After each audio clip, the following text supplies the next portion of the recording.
ஆண்டவருக்கு ஸ்தோத்திரம். கர்த்தர் உன் களஞ்சியங்களிலும் நீ கையிடும் எல்லா வேலையிலும் உனக்கு ஆசீர்வாதம் கட்டளையிடுவார். உன் தேவனாகிய கர்த்தர் உனக்கு கொடுக்கும் தேசத்திலே உன்னை ஆசீர்வதிப்பார். நீ உன் தேவனாகிய கர்த்தரின் கட்டளைகளை கைக்கொண்டு அவர் வழிகளில் நடக்கும்போது கர்த்தர் உனக்கு ஆணையிட்டபடியே உன்னை தமக்கு பரிசுத்த ஜனமாக நிலைப்படுத்துவார். அப்பொழுது கர்த்தருடைய நாமம் உனக்கு தரிக்கப்பட்டது என்று பூமியின் ஜனங்களெல்லாம் கண்டு உனக்கு பயப்படுவார்கள்.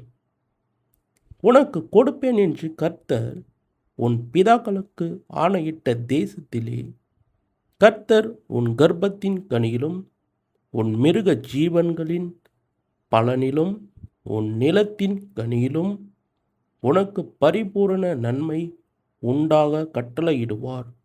ஆமேன். அல்லேலூயா.